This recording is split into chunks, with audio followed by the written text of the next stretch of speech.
Maayong adlaw kaninyong tanan no. Medyo dugay-dugay na gyud ta nagpakita sa atong YouTube channel karon pag gyud ta nakabalik og pangitan no, tagdugay na gyud kayo ta maka-upload. Og karon is a special day kay birthday sa ako ang lolo no, sa 90s birthday na siya. So happy birthday lolo no.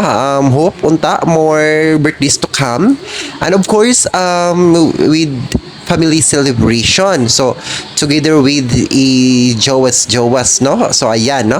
So, nandito po kami sa bahay ng aking ama, no? Ng aking ama. So, dito po kami nagsiselebrate ng birthday ng aming lolo. So, actually, ito lang po ang aming mga handa. But, actually, families bonding lang po, no? Sa ngayon. So, ayan, no? Mag-views muna tayo bago kumain, bago pa ang kainan. So, dito po tayo.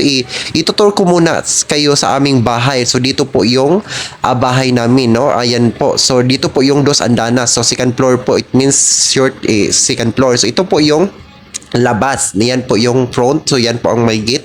So, ito po, hindi pa natatapos yung bahay namin. Actually, sa second floor. But, soon to be is charot, no? Soon to be matatapos na yan. So, ayan po. Pabalik po tayo sa ating ladder, no? Pababa. So actually dito po tayo kilid na po tayo, no? So ayan po. So dito na po tayo sa aming bandang bahay, sa likuran ng bahay. Ito po yung agianan or daanan. So ito po yung jowa ko at saka yung silingan namin, yung kapitbahay namin, dinadala ko po siya, no, si Natalia. So yan po ang ating pinakamaganda at guwapa, no, ang ating tita at ang aking papa. Yan po yung nakasalamin yung papa ko. Yan po binira niya yung mga pamangkin, at yan po yung kinamanghuran namin yung anak, yung kapatid ko na bunso. So yan po yung bunso kapatid ko. Yan po yung lolo ko. Yan po nagbe-birthday. Yan po yung naka-checkered. So yan. So actually dalawa po yung matanda, pero ito po yung isa yung lolo ko. Yan po yung nagsiselebrate ng birthday. So yan po yung mga cousin ko, yung mga maliit na cousin ko. At nagpipicture taking muna kami bago mag kakain, no? So ayan po yung papa ko. So yan. So nakakalimutan ni papa, wala na pala siya ng buhok. So charot. So yan po yung auntie ko, kapatid ng papa ko. Yan po yung bunso nila. So yan po yung nag-a-attend. At saka may kapatid pa si papa, hindi pa nagpapakita, no? Ayan, maya-maya. So ito po yung happy po kami dito dahil po nag-start na po yung ano namin, no? Yung tawag nito, yung pulong-pulong or prayer. So yan po yung kapatid ng papa ko. So ito po yung kapatid ko din, si Dexter. Papasok na po siya. So yan po yung kapatid ko. So yan po yung pamangkin ko, yung pamangkin, yung igaagaw ko or cousin ko, yung mataba. So yan po, no. So I don't know kung paano anong nangyari sa video ko, hindi na nakikita tuloy, parang warak na warak. So I continue, no. Ayan. So ayan, no, nag-continue, tapos na ang among pictorial taking diha, no, ang among pictorial. So tagsa mo great ni Lolo. Ikiuna ate. Una? Oo. Happy birthday na, more birthdays to come. Tagsa mo great. Pero ikiuna ate. Kuya Dexter. Happy birthday, Lo! May nagtatagaan pa ang taas na tubi para mag-celebrate yung birthday mo. Yes. Ikaw Kuya Dexter. ako din. Happy birthday, Lo. Naabot ka ring 90 o tagaan to taas nga edad, paabot og 200 plus. Maraming salamat kita sa kaliboy. Salamat. Hindi na kung naabot siyang 19. 200 plus. Sige. Mana lang ako. Anak ka, ikaw inay.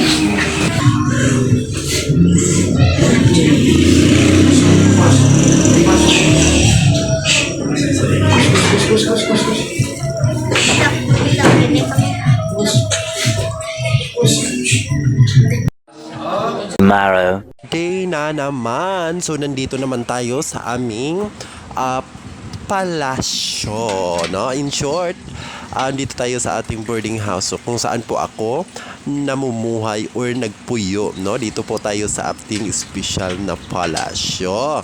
So, nisugat na yun ang akong mga itoy-toy o mga itoy. Og nami diri no, na ako diri no, akong gi-flex mo muna ang aking mga tanim. no, sa aming boarding house. So actually dito po ako no naka-focus sa mga tanim no, yung tinatanim ko buhay na po sila. So ayan, so nagsiga pa ang suga. So in the 6 AM in the morning pagkatapos ng birthday kahapon, medyo piniflex ko muna yung ano no, yung lugar ko kasi ito po yung mga tinanim ko. Kung nabubuhay na ba sila. So actually nabubuhay na po sila, kailangan na po sila ng abono no para ito ay mataba, para mamataba sila no. So kailangan sila ng spray or abono. At dito na tayo sa aming neighborhood no, ang aking silingan no or kapitbahay. Nagmamaritisan. Ayan, nagche-check mo muna ako sa kanyang lulutuin ngayon no, with bulad. Masarap talaga ang bulad from saan ba to?